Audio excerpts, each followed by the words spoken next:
नमस्कार दोस्तों, कल हम लोगों ने आज़ादी का महापर्व स्वतंत्रता दिवस बड़े धूमधाम के साथ मनाया। मैं आपको कल एक घटना से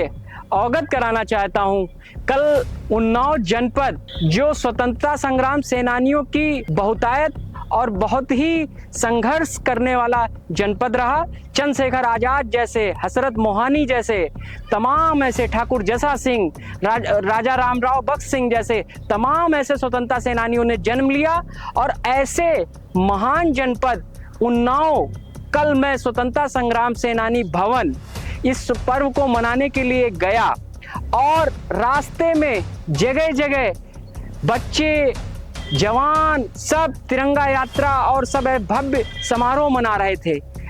कल जिला प्रशासन के द्वारा, सिटी मजिस्ट्रेट के द्वारा कल हम लोगों को सेनानी भवन में झंडा फहराने के लिए हम लोग स्वतंत्रता सेनानी परिवार एकत्रित हुए, भूतपूर्व सैनिक एकत्रित हुए और हम लोगों ने ध्वजारोहण के लिए 12:30 का समय जिला प्रशासन के द्वारा हम लोगों को दिया गया था। हम लोग तय समय से 45 मिनट पहले पहुंचकर वहां पर एकत्रित हुए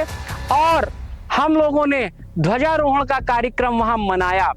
और दुर्भाग्य के साथ मैं बताना चाहता हूं कि उन्नाव जनपद में इस समय गैर स्वतंत्रता सेनानी परिवार के सभी जनप्रतिनिधि हैं और उनकी पीड़ा, स्वतंत्रता सेनानी के परिवारों की पीड़ा 2011 से मैं उन्नाव जनपद का स्वतंत्रता सेनानी आश्रित परिषद का महामंत्री हूं और मैं लगातार सारे जनप्रतिनिधियों से, जो भी डीएम आता है 2011 से जितने भी जिलाधिकारी आए, मैंने सबको अवगत कराया कि जो कचहरी वाला पुल बनने के दौरान ये सेनानी भवन का छज्जा टूट गया था। क्षतिग्रस्त होने के बाद ये सेनानी भवन 2011 से लगातार बंद चल रहा है और इस पर जिला प्रशासन कोई भी रुख नहीं कर रहा है, जबकि इस भवन के प्रभारी सिटी मजिस्ट्रेट जिलाधिकारी के अंडर में ये भवन है और इसका उद्घाटन माननीय मुख्यमंत्री कल्याण सिंह जी ने किया था और इसकी आधारशिला पूर्व मुख्यमंत्री नारायण दत्त तिवारी जी, जो स्वयं में स्वतंत्रता सेनानी थे, उनके द्वारा रखी गई थी। लेकिन आज मैं आपको बड़े दुख के साथ बता रहा हूं कि आजादी का अभी हम लोगों ने अमृत महोत्सव बनाया। भारत सरकार, उत्तर प्रदेश सरकार ने करोड़ों अरबों रुपया आजादी के अमृत महोत्सव पर खर्च किया, लेकिन एक 5000 स्क्वायर फीट में बने हुए स्वतंत्रता संग्राम सेनानी भवन जो 2.5 मंजिल का है, अगर ढंग से देखा जाए तो उसमें 6 कमरे और 1 हाल है और उसका रंग रोगन और उसकी व्यवस्था जिला प्रशासन और सरकार के द्वारा नहीं की गई। हम स्वतंत्रता संग्राम सेनानी परिवार बड़े दुखी और चिंतित हैं कि इस आजाद भारत का सपना हमारे स्वतंत्रता सेनानी परिवारों ने जो देखा था, तो क्या इसीलिए देखा था कि आज हम सबके जो जनप्रतिनिधि हैं, जिनके लिए चाहे मोबाइल से वार्ता करने के लिए सरकार पैकेज देती है, उनको आवागमन का भत्ता पैकेज सरकार देती है, तरह तरह के पैकेज देती है। हमारे यहाँ 3 MLC, 6 विधायक, 1 सांसद और लगभग हर विधानसभा से 7-8 जिला पंचायत सदस्य होंगे और 16 ब्लॉक हैं, 16 ब्लॉक प्रमुख हैं और किसी के अंदर स्वतंत्रता संग्राम सेनानी परिवार का ये जो भवन है, जिसमें स्वतंत्रता पूरे जनपद के स्वतंत्रता सेनानियों के नाम लिखे हुए हैं और उस पर हर जाति के, हर धर्म के, हर संप्रदाय के लोगों के स्वतंत्रता सेनानियों के नाम लिखे हुए हैं। और मुझे ही खेद होता है कि छोटे छोटे से कैमरे लेकर, छोटे छोटे से अखबार निकालकर अपने को पत्रकार कहते हैं, लेकिन कल जो स्वतंत्रता सेनानी भवन की घटना हुई उसको ना ही समाचार पत्रों ने प्रमुखता से छापने की कोशिश की और ना ही अपने न्यूज चैनलों पे दिखाने की कोशिश की। और लेकिन आप देखेंगे 24 आवर्स न्यूज चैनलों पर आजादी के गाने बजेंगे, झंडे दिखाए जाएंगे, लेकिन हमारे उन्नाव जनपद में बने एकमात्र स्वतंत्रता सेनानी भवन की कोई सुध लेने वाला नहीं है, ना कोई जनप्रतिनिधि, ना कोई NGO, ना कोई पत्रकार, ना कोई संपादक, ना कोई बड़ा अखबार, ना कोई न्यूज चैनल। जबकि इस मांग को और इस चीज को उठाने के लिए हम लोग लगातार 2011 से अनवरत प्रयास कर रहे हैं। जो भी सिटी मजिस्ट्रेट आता है, जो भी डीएम आता है, उससे सबसे वार्ता करते हैं, लेकिन हम लोगों के साथ ये जो भाव रखा जा रहा है, ये किया जा रहा है, क्या उन अमर स्वतंत्रता सेनानियों के ऊपर से वो देखते होंगे कि मेरे परिवार के साथ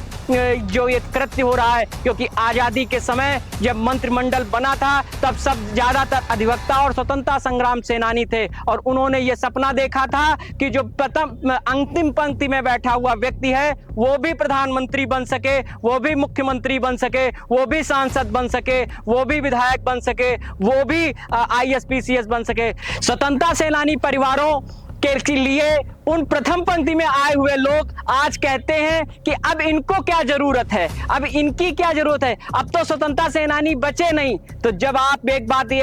आपको गौर करनी होगी उन जनप्रतिनिधियों को, उन प्रशासनिक अधिकारियों को, जब कोई सगा भाई खत्म हो जाता है तो चाचा की जिम्मेदारी जिस तरीके से ज्यादा बढ़ जाती है कि उनके बच्चों की देखरेख और उन बच्चों का रख रखाव किया जाए, उसी तरीके से सरकारों और अधिकारियों का दायित्व बनता है कि आज इस देश में अब स्वतंत्रता सेनानी मरहूम होते चले जा रहे हैं, उनके परिवारों की क्या दुर्दशा है, कैसी स्थिति में रह रहे हैं। महान स्वतंत्रता सेनानियों ने आजादी की लड़ाई लड़ी थी कि हर उस गरीब किसान नौजवान को शिक्षा, रोजगार और आगे बढ़ने के अवसर मिल सके और वो आम आदमी आगे बढ़ सके। आज स्वतंत्रता सेनानी परिवारों के साथ जो सरकारें और अधिकारी जिस तरीके का व्यवहार कर रहे हैं, मुझे नहीं लगता कि अगर मेरे स्वतंत्रता सेनानियों ने या पहले प्रधानमंत्री या प्रथम मंत्रिमंडल ने अगर इस तरीके की भावना रखी होती, बाबा साहब भीमराव अंबेडकर साहब ने जो संविधान बनाया था कि सबको समानता का अधिकार मिले, की बात मैं बार बार इसलिए कर रहा हूं कि 2011 से 14 साल हो गए और इस समय सनातनी सरकार है और रामचंद्र भगवान जी 14 वर्ष का वनवास काटकर अयोध्या लौटे थे। तो 14 वर्ष से इस सरकार का विशेष लगाव है। तो मैं भी बताना चाहता हूं कि उन्नाव जनपद में मुख्य डाकघर के बगल में बने स्वतंत्रता सेनानी भवन के भी 14 वर्ष पूरे हो गए हैं। मैं सरकार से, जिम्मेदार लोगों से मांग करता हूं कि हमारे स्वतंत्रता सेनानी भवन में जो पुस्तकालय था और स्वतंत्रता सेनानी परिवारों को रुकने ठहरने की जो व्यवस्था होती थी उसको बहाल किया जाए और उसको पुनः की तरह महान स्वतंत्रता सेनानियों के उनके परिवारीजन जयंतियां मनाते थे, कार्यक्रम करते थे। 2011 से लगातार बंद चल रहा है। जिम्मेदार पदाधिकारियों से, जिम्मेदार लोगों से इसकी मांग करता हूं और क्योंकि मैं उन्नाव जनपद के स्वतंत्रता सेनानी आश्रित परिषद का महामंत्री हूं और हमारे बाबा और नाना दोनों स्वतंत्रता संग्राम सेनानी थे। जय हिंद, जय भारत। मैं अपनी इस बात में एक बात कहना चाहता हूं कि मेरी बात से किसी को अगर आहत हो या किसी भी तरीके का बुरा लगा हो, ये मेरे अपने व्यक्तिगत विचार हैं, जिससे मैं अपने स्वतंत्रता सेनानी परिवारों की तरफ से मेरी ये पीड़ा है और इस पीड़ा के लिए अगर मेरे द्वारा कोई भी शब्द आप लोगों को अप्रिय लगे उसके लिए मैं क्षमा चाहता हूं।